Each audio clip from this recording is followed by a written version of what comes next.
स्थान द्वार तक जाने के लिए भगवान को 7 ड्योढ़ियां पार करनी पड़ती।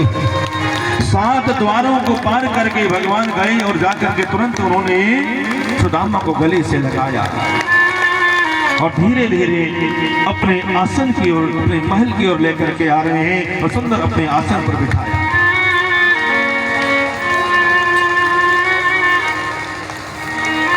सुदामा जी गम भर करके जाने कितने दिन से मिलने के लिए तरस रहे थे और सुदामा को देख करके, देखे सुदामा के दिन दशा करुणा करे, करुणा निधि रोए। देखे सुदामा के दिन दशा करुणा करे, करुणा निधि रोए।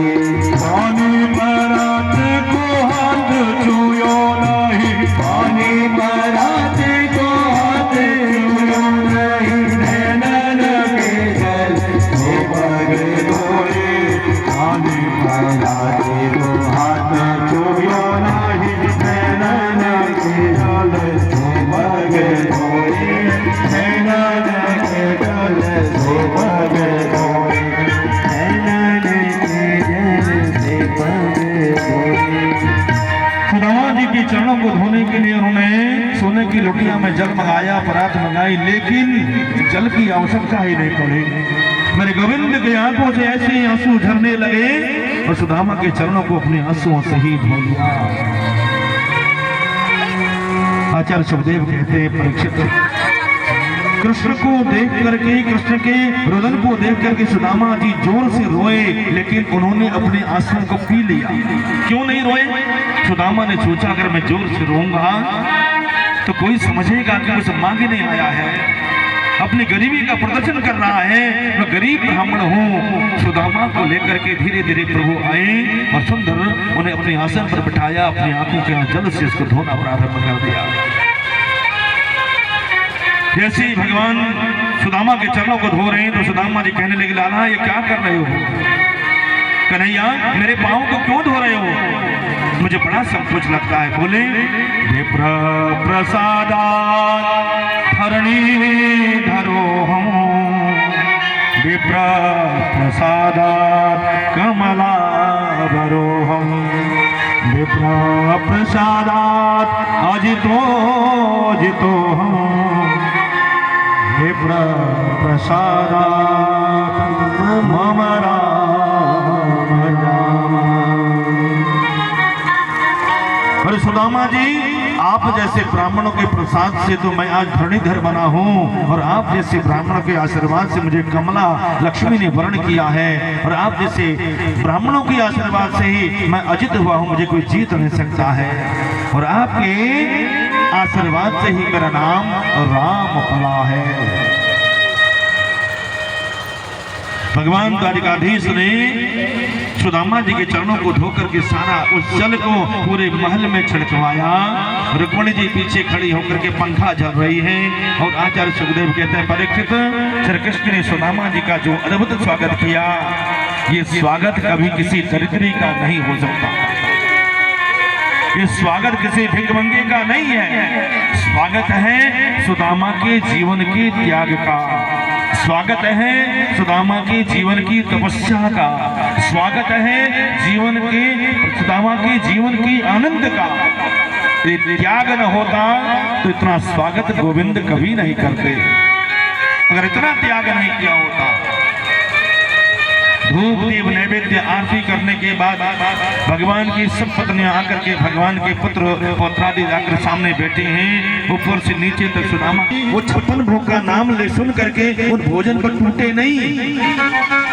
उन्होंने स्पष्ट गोविंद से कहा, गोविंद कृष्ण कन्हैया ये भोग मुझे पसंद नहीं है।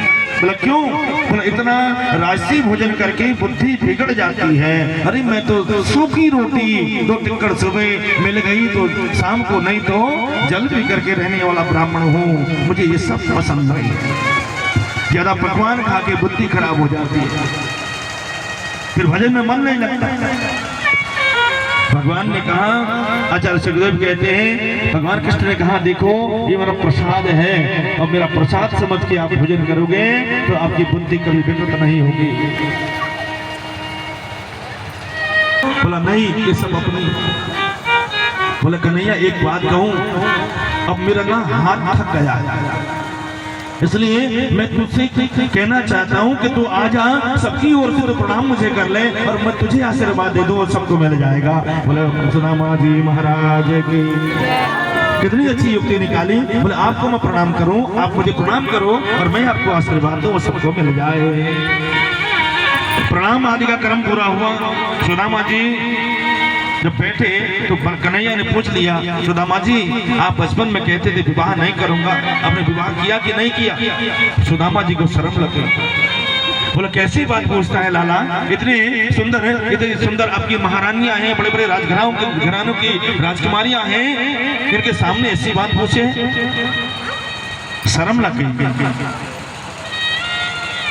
फिर कन्हैया ने छोड़ा नहीं, पूछने लगे बताओ भाभी का नाम क्या है? सुदामा ने कहा तुम्हारी भाभी का नाम है सुशीला। जब जना सुना तो कन्हैया ने कहा अच्छा तो भाभी है, विवाह हो गया है, विवाह नहीं करना चाहते थे? सुदामा ने कहा मैं तो नहीं करना चाहता था, लेकिन घर में माता पिता ने जिद करी और विवाह कर दिया। तो कन्हैया ने कहा अरे भाभी घर में है तो मुझे बताओ भाभी ने क्या भेजा है? भाभी ने क्या भेजा है? अरे भाभी ने कुछ तो भेजा होगा। अब सुदामा को संकोच हो गया, वो चावल की पोटली कैसे दिखाऊं, वो फटी सी और गंदी सी पोटली, इतने बड़े बड़े राजघरानों की राजकुमारियां, इनकी महारानियां हैं, और करी कन्हैया अकेले होता तो दे भी देता। इनके सामने शर्म लगे, छुपाने लगे, दबाने लगे। कन्हैया ने कहा बताओ भाभी ने क्या भेजा है? सुदामा जी बात काटने लगे, अरे देखो कन्हैया तुम्हें याद है गुरुकुल में हम कैसे पढ़ाई किया करते थे? बोला सब याद है, आप तो बताओ भाभी ने क्या भेजा है बस। फिर सुदामा जी बात काटने लगे, बोले एक बार हम जंगल में लकड़ी लेने गए, रात को बारिश हो गई, गुरु माता में ढूंढने आई। बोला सब याद है, आप तो ये बताओ कि भाभी ने क्या भेजा है? सुदामा जी ने कहा तो जिस चीज के पीछे पड़ जावे है ना कन्हैया, छोड़े ना। कन्हैया ने कहा बस मुझे तो ये बताओ कि भाभी ने क्या भेजा। सुदामा जी फिर बात काटने लगे। सुदामा जी कहने लगे कन्हैया तेरी सारी पोल पट्टी खोल दूंगा। बोला क्या खोलोगे? मैं इनको बता दूंगा बचपन में क्या थे तुम। कन्हैया ने कहा बताऊं क्या था मैं? सुदामा जी कहने लगे आप जानती हो आपके पति द्वारकाधीश बचपन में क्या थे? रानियां बोली बताइए ना क्या थे?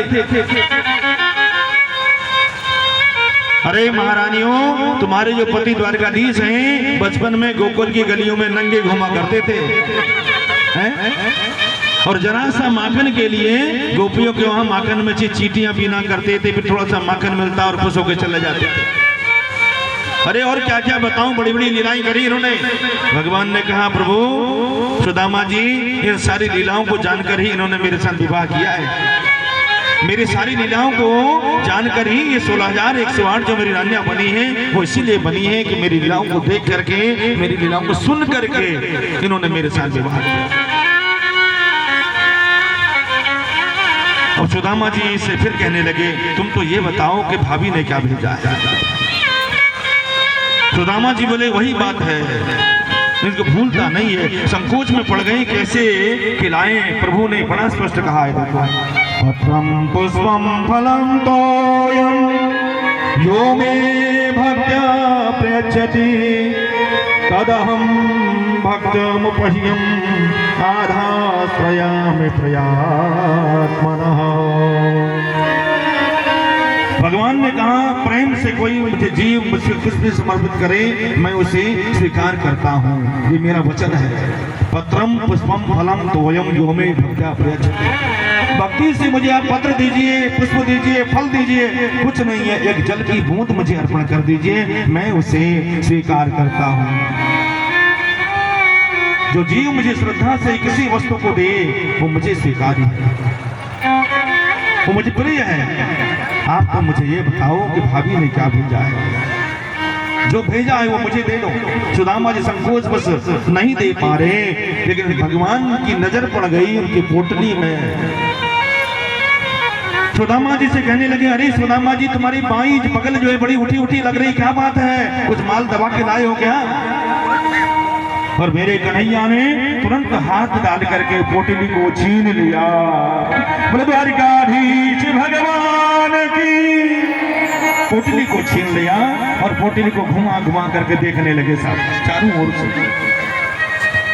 द्वारिकाधीश को क्षण भर भी नहीं लगा उस पोटली को देख करके सुदामा जी के घर की हालत को पोटली को देखते ही समझ गए। जैसी पोटली खोली मेरे गोविंद के नेत्र सजल हो गए। एक भी चावल साबुत नहीं है साहब। कोई लाल है, कोई पीला है, कोई छोटा है, कोई मोटा है, कोई पतला है।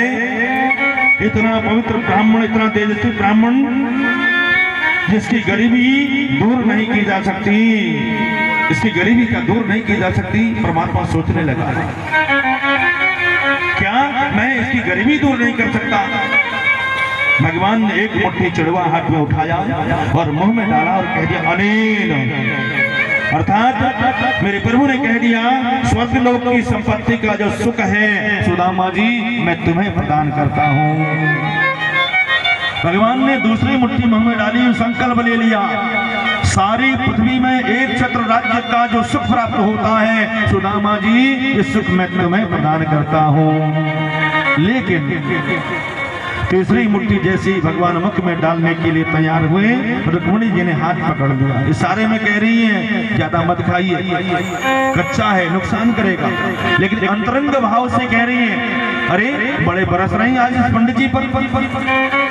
एक वो भी ब्राह्मण था जो आपकी छाती में लात मार करके चला गया था। मेरे प्रभु ने कहा एक वो भी ब्राह्मण था जो तुम्हारा प्रेम पत्र लेकर के मेरे पास आया था। तुम्हारा मेरा विवाह कैसे हुआ? एक ब्राह्मण तो पत्र लेकर के आया था। अरे ये वो भी ब्राह्मण था और ये भी एक ब्राह्मण है। सुदामा जी कहते हैं रुक्मिणी महारानी बिल्कुल ठीक कहती है प्रभु कच्चा है, पेट में दर्द करेगा, मत करो, मत खाओ। दूसरी बात यह है कि स्वर्ण की द्वारिका में आकर के सुदामा जी एक तोला सोना भी उनको भगवान से नहीं मांगा। भगवान में भागवत में ऐसा वर्णन कहीं भी नहीं आता कि सुदामा कितनी सी भी वस्तु अगर कृष्ण से मांगी हो एक रत्ती सोना परमात्मा से नहीं मांगा। और रात्रि भर विश्राम हुआ, सारा कुशल सिंह हुआ। रात भर दोनों मित्र सोए नहीं, बस वार्तालाप करते रहे।